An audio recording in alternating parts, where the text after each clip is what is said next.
Well, welcome to my series on real estate. Let me introduce myself. My name is David Hantman. I'm a realtor with Coldwell Banker, and my area is South Florida. So I'm a real estate agent here in South Florida. The reason why I'm putting this whole series together on YouTube is because being a realtor for many years, I find that people have, a lot of questions.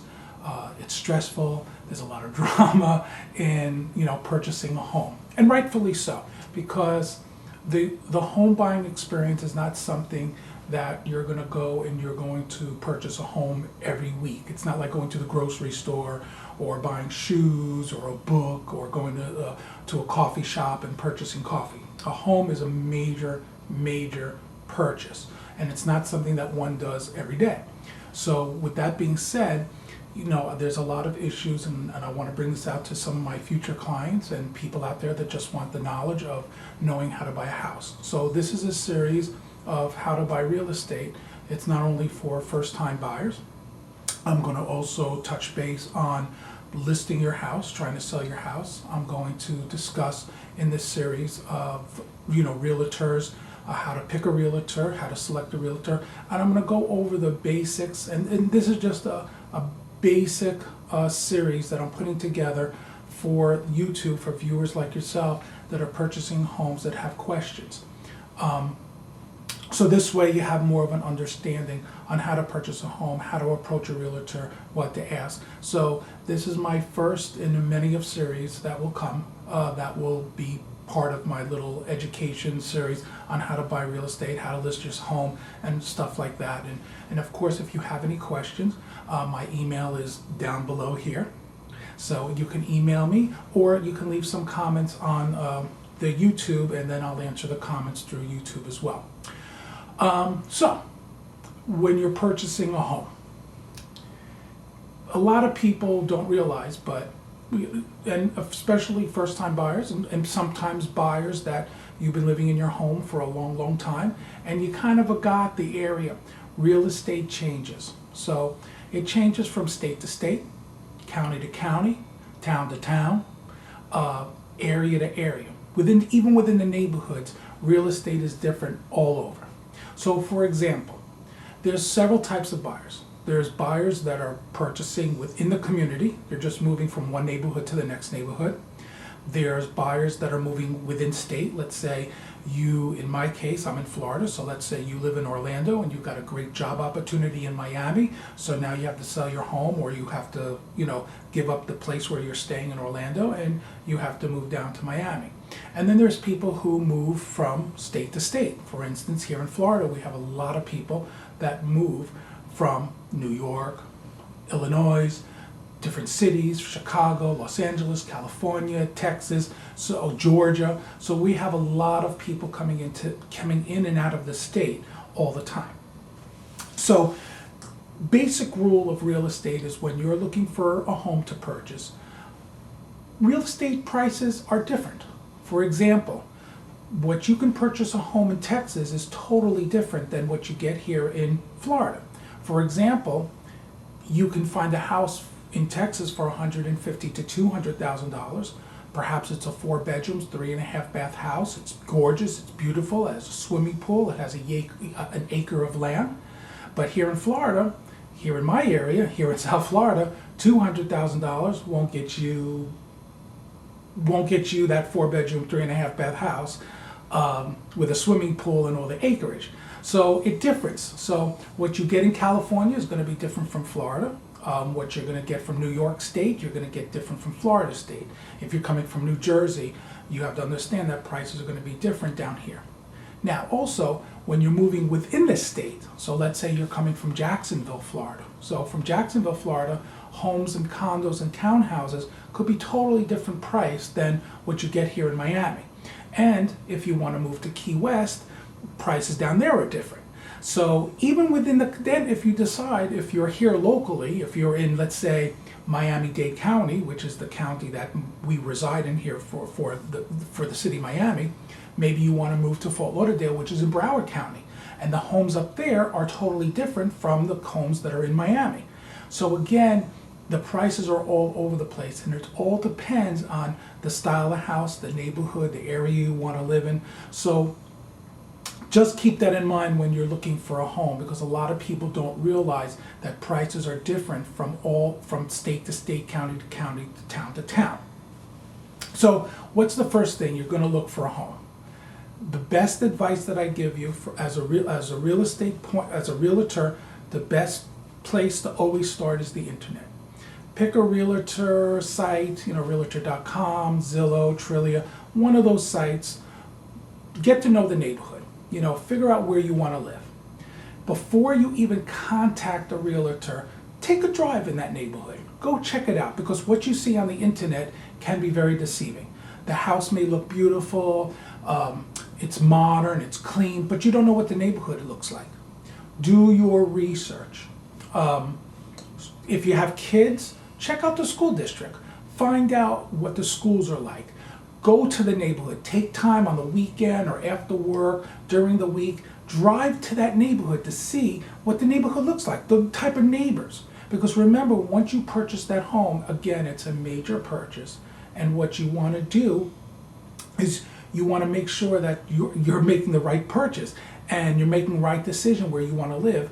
On the average, a home buyer stays in the home for about 7 to 8 years. So you're going to be planted there for at least 7 to 8 years, even longer, maybe shorter, but you're going to be there for the long term. So you want to make sure that the home that you're going to purchase is in the neighborhood. So just don't look at the pictures on the internet and start contacting a realtor until you actually go into your car, check out the neighborhood, find out if that's where you want to live, see the places of worship, where the supermarkets are, how close they are to the major highways. These are things you want to look at when you're purchasing a home. So again, when you're looking at the internet, a lot of these places can be deceiving. So that's why you want to get in your car, and I always recommend this, go check out the neighborhood. Now, let's say now you're on the internet, you check out the house, you love it, then you want to go ahead, you take the trip to the neighborhood, you check it out, it's the best place. So what do you do now? Again, do not contact a realtor yet.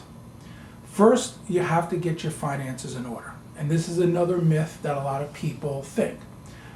They think it's like buying a car. When you go to a car dealership, you go into the car, the salesman there turns around, he butters you up, he has you drive in the car, you fall in love with the car, and then you want to buy the car, and then guess what happens? You have to get financing. Car dealerships will get you financing, no problem. So if you love the car, you have that down payment, they'll get you into a car. A house is a lot different. It's not like buying a car. It's the opposite, actually. What you have to do is you have to get your financing in order first. How do you get your financing in order first? Well, you have to get what they call pre-qualified. Now, there's two types of buyers. Either you're lucky, you saved up the money and you have the money to purchase the house, or you need a mortgage. A mortgage is basically financing your house. You have to come up with the down payment plus the closing costs. And I'll go into more details as the series goes along, because I'm going to chop this up as well. So I'll go more into detail of closing costs and all the paperwork that needs to be done and all that stuff. But in the meantime, I'm keeping this very basic. You have to get pre-qualified. So numerous ways you can get pre-qualified. You can go to your bank, any major bank. That's what they do. They do mortgages. You go in, ask them, hey, I'm looking for a mortgage, and they'll be more than happy to sit down with you to find out if you get pre-qualified. Now, just for a quick little arithmetic, normally it's 3 times your grossly income. So if your gross income is, let's say you make $50,000, times that by 3, so you can qualify for a house for $150,000. If you're husband and wife, your partners, whatever the case may be, you're buying it together, let's say you both make $50,000, then what happens is times that by 3 and it's doubled. You can qualify for a $100,000 mortgage or a home. Because you're listening to me right now and you think, oh wow, I make $50,000, I qualify for a house, I'm going to go run out and buy a house. Now, don't do it yet. Again, when you sit down with the lender, the representative from the lender will help you get pre-qualified. And what they'll do is they'll pull your credit to see if your credit is good. because of the crazy stuff that happened in the 2008, 2009, and the whole bubble bursting in real estate, banks are now making sure that your finances are in order. They're requesting that you put at least 20% down. So when you're looking for a house, make sure that you have your money saved up because you're going to need that money to put down. Most conventional loans, what they're looking for is 20% down. A conventional loan is a regular loan that the bank gives you or a lender gives you. You put down 20%, and then they'll pre-qualify you for what you can afford in the house. They'll do your credit. They want to make sure that you have a high credit score. Usually 650 to 680 or higher is what they like to go by. And then what they'll do is they'll look at what they call the debt to income ratio. Now, the debt to income ratio is very important because most people, they say, well, I have a great job, I make good money, I saved up the money, and I know my credit is great. But what you don't know is your debt to income ratio. The debt to income ratio is, let's say for example, you gross $10,000 a month.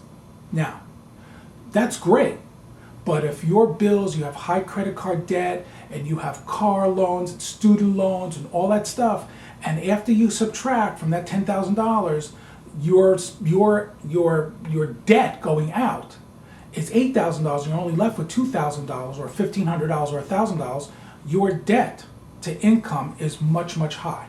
And guess what? Neither know you have a great job, neither know you have great credit, you'll get declined. They're not going to pre-qualify you because your debt to income is too high. There's a certain percentage, it's usually 38%. And depending on the loan type, but that's something that you would have to go speak to a mortgage specialist and they can kind of work with you. Now, don't call the realtor yet. And I say this jokingly because you have to get your finances in order. So once you speak to the lender, they'll look at your credit score, they'll look at how much you earn, and they'll see your debt to income ratio. And if everything falls in line and everything jives up, they'll give you what they call a pre-approval letter. That pre-approval letter is very important because again, that will get you where now you know where you can spend for a house. Now, it's great that you want to buy a $400,000 house and a $500,000 house or $600,000 house or whatever the case may be, but if you're only pre-qualified for a $200,000 house, that $400,000 house is going to be a dream. So it doesn't make sense to contact a realtor until you know exactly where you are lined up with your finances. It's very important to get when buying a house, it's very important to get your finances in order first. Make sure you have the money for the down payment, the 20%, and you get pre-qualified. Now, there's no shame if you don't know how to get to the lender. There's no shame if you don't know where to start. And that's great, because then if you don't know where to start and you need to call up a realtor and contact a realtor, the realtor there is help. What they'll do is they'll guide you and they'll put you in a place where you need to know, and they'll organize it for you so you know what to do. Now, lots of times as a realtor, I get calls, and of course I want to find out, have you been pre-approved? Are you buying cash? And for some reason that insults a lot of buyers. As a realtor, and I can speak for many realtors, we're not the enemy. We're here to help you buy a house. But we need certain information from you to see if you're pre-qualified, where you stand, because we as realtors, for the buyer, we work for free for you. We don't do this on an hourly basis. We don't get a salary. We're strictly commission. And I'll go on the next series about how to select a realtor. I'll go more into detail about how we earn our money and some of the myths that people have against realtors. We're not bloodsuckers. We're not here just worrying about our commission. We want to make sure before we invest our time, our free time on the buyer, that you're pre-qualified or you have the funds. And that we're not wasting our time, basically, because we have to show you homes and we have to figure out what homes to select for you or show you or help you show, because there's so many homes out there with so many different prices. We as realtors don't know where you fall or qualify. So if you're contacting a realtor and you don't know how to get a mortgage or how to obtain the mortgage or whatever the case may be, use that realtor. When you contact that realtor and be upfront and honest with the realtor. don't get nasty or rude or whatever the case may be. Just say, hey, we're looking for a home. We have X amount of money saved up. We need a mortgage, but we don't know where to start. All realtors out there, no matter if you're watching this in Oklahoma, if you're watching this in Virginia, Pennsylvania, here in Florida, we all have lenders. Now, I work for Coldwell Banker. So here at Coldwell Banker, we have lenders within our office, which is part of Coldwell Banker. We have lenders that work in our office. So for instance, as a realtor, I would always recommend going to our lenders within Coldwell Banker. I have other lenders as well, but my first choice, of course, obviously is going to be Coldwell Banker. And then that lender who works in our office will go ahead and pre-qualify you, and they'll sit down with you. They'll either talk to you on the phone, they'll meet with you in person, whatever's comfortable with you. They'll sit down with you and they'll pre-qualify you. And again, they'll ask you the questions about how much you earn. They'll pull your credit score and all that other stuff to see where you are with your debt to income and if you're credit worthy. And then once they give you the pre-approval letter, then you're good to go. However, all realtors will advise you and get you to a lender if you don't want to talk to your bank or whatever the case may be. Some people prefer just to walk into their bank and the bank can do it for you as well. So you have that choice.